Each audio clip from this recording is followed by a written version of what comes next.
और property tax के बारे में मुझे लगता है कि मैं अनेक सार्वजनिक जगहों पर आप सबसे भी इंटरेक्शन में मैं कह चुका हूं कि एक तो सबसे बाद में जम्मू कश्मीर में प्रॉपर्टी टैक्स लगा है। देश में कोई शहर ऐसा नहीं है, कोई राज्य जहां प्रॉपर्टी टैक्स नहीं था। हमने लगाया भी है तो बहुत सोच समझ करके, बहुत संवेदनशील होकर के। अगर मैं तुलना करता हूं दिल्ली, बंबई या चंडीगढ़ से नहीं, आसपास के जो हमारे राज्य हैं, अगर मैं तुलना करूं अंबाला से, अगर मैं तुलना करूं शिमला से, अगर मैं तुलना करूं देहरादून से, जो हिली स्टेट्स हैं उनसे साथ भी मैं तुलना करूं, तो उनकी तुलना में 1/10 से भी कम टैक्स यहां लगाया गया है। 40% लोग शहरों में जो रहते हैं उन पर कोई टैक्स नहीं।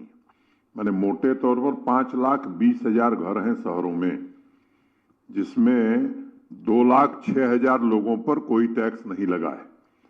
2,03,600 घर ऐसे हैं जिस पर अधिकतम एक वर्ष में 1,000 रुपया, फिर मैं दोहरा रहा हूं कि एक साल में 1,000 रुपया, और वो भी जम्मू और श्रीनगर के कुछ खास इलाकों में।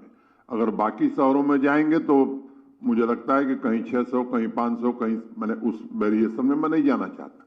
तो 5,20,000 में से 4,09,600 लोग हैं जो पूरी तरह से बाहर हैं। अब उन लोगों को तो टैक्स देना चाहिए जो 5 लाख 10 लाख रुपया महीना किराया लेते हैं, जो मुंबई, दिल्ली, दुबई में जिनके घर हैं और वहां वो 20 लाख प्रॉपर्टी टैक्स दे रहे हैं, यहाँ 2,000 भी नहीं देंगे तो गरीब आदमी का कल्याण कैसे होगा। अगर मैं बात करूं कमर्शियल प्रॉपर्टी की, तो 1,01,000 कुल कमर्शियल प्रॉपर्टी जम्मू कश्मीर राज्य के शहरों में है। उसमें भी मुझे अगर आंकड़ा ठीक से ध्यान है तो 40,000, क्यों 40,000 ऐसे हैं जिन पर हमने 700 सालाना से कम टैक्स लगाया है, और लगभग 36-37,000 ऐसी प्रॉपर्टी हैं जिन पर वर्ष में अधिकतम 2,000 रुपए से भी कम टैक्स लगने वाला है। तो 40 और 36 76,000 निकल गया, बचा 25,000। अब मॉल पर भी कोई प्रॉपर्टी टैक्स न लगे तो आप बताइए कैसे चलेगा। आपका सुझाव, जिन लोगों ने भी सुझाव दिया है उसका ठीक से विश्लेषण किया जाएगा और जो जायज सुझाव होंगे उस पर जरूर गौर किया जाएगा।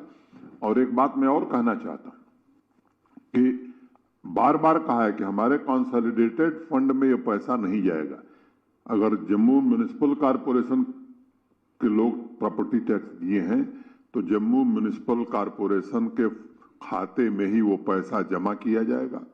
जम्मू शहर के निवासियों की जो आकांक्षा है उसको पूरा करने के लिए ही वो धन खर्च किया जाएगा।